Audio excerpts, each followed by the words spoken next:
Meditation 1. When I was younger, never mind how old, the instigation was a nightmare.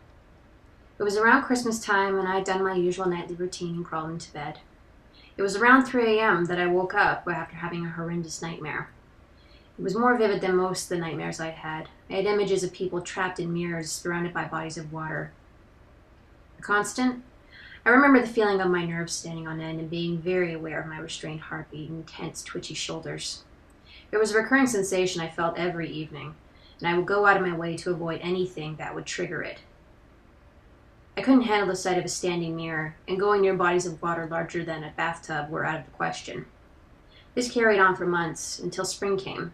The distraction, something about the seasons changing, made me forget. Meditation 2. When I was younger, never mind how old, I became very afraid of ghosts. The instigation? A girl who I went to school with told me her house was haunted. She told me how things would move on their own and how lights would flicker on and off. Out of curiosity, I read a book about ghosts that I found at the library. There was one story in particular that stood out to me. It was about a woman who'd been woken up by a ghost that was straddling her. A couple days later, my mom told me that one of the previous owners of our house had died in it. The constant?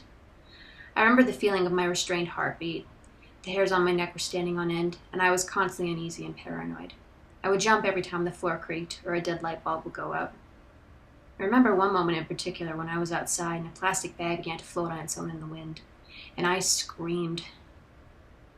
I was living in constant paranoia, always sleeping with one eye opened. The distraction?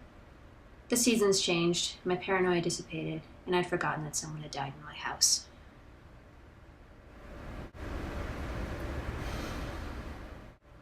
Meditation 3.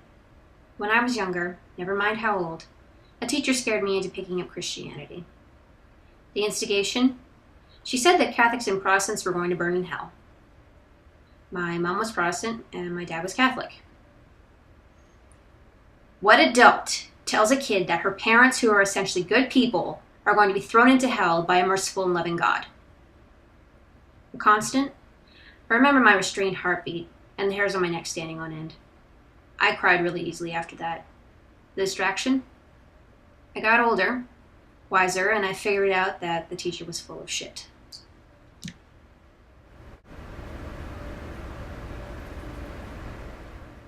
Meditation 4. When I was younger, never mind how old, I made some new friends. The instigation? I didn't have very many friends growing up, and the ones that I did have had become unrelatable.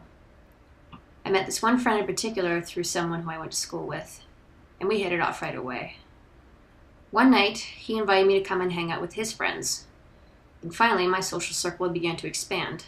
The only problem was, everybody in this group was very moody and took minor things to heart. My friend unexpectedly began ignoring me. The constant?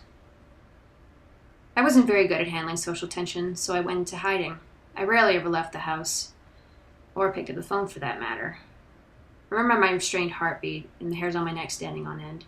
I couldn't handle the thought of losing a person who had become such a large part of my life. The distraction? More like relief. My friend started talking to me again. He said that he had nothing against me, he was just having some problems with his roommate.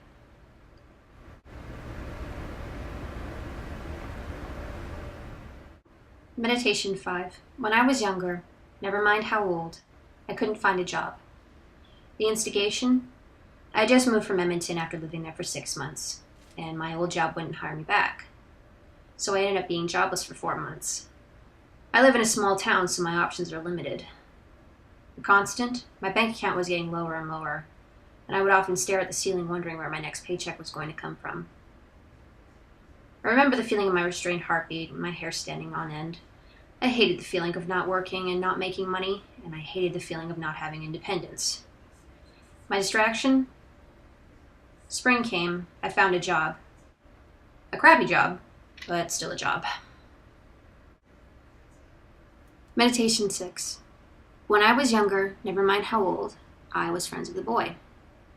The instigation? Me and this boy had made friends with each other, and we would goof around and flirt with one another. But a friend of his didn't approve of me. I think it was safe to say that she wasn't crazy about the flirting, and I guess she also wanted him for herself. Either way, she made it clear to me in a caddish, girly way that she didn't like me. The constant? I hated social confrontation over something so ridiculous. I thought this was the kind of thing that you only saw in after-school teen specials. I remember the feeling of my hairs on my neck standing on end, and being aware of my restrained heartbeat and tense, twitchy shoulders. The distraction? While driving a friend home from a party, I told her what I was feeling. She said that I had done nothing wrong and that the other girl was angry because maybe he didn't accept her in the same way that he accepted me. I believe her.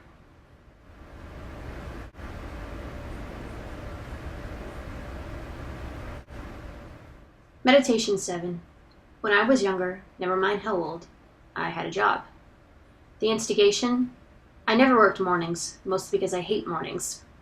And I get way too many psychos coming into my store in the morning. For the love of all that's pure and holy, I really need to leave that place. But I digress. There's one girl in particular who comes into our store in the morning. She gets her coffee, flips out about something ridiculous, ruins everyone's day, and that's the end of it until she comes back tomorrow. This is part of the reason why I'm so adamant about not working mornings. So, one day in particular, a coworker comes up to me and asks, "Can you cover a shift for me in the morning?" I said, sure, why not? As a favor, I guess. So I'm doing the shift, and lo and behold, who shows up but the crazy bitch? And after talking to me like a snotty teenager, she decides to call me rude. Apparently, I guess I didn't smile at her the right way, or took her card wrong or something. Either way, the bitch was freaking out. Constant? That moment, I collapsed inside. I could feel my restrained heartbeat, and the hairs on the back of my neck were standing on end. What could I do? Nature was telling me to fight back, but my work ethic is telling me to keep my mouth shut. Sad part is, I went with work ethic. Since then, I've had trouble speaking my mind unapologetically, and handling women for that matter. The distraction? The seasons changed. I forgot about her. But I'm adamant about not working mornings anymore. And by the way, just because you act like a bitch does not mean I'll like you ironically.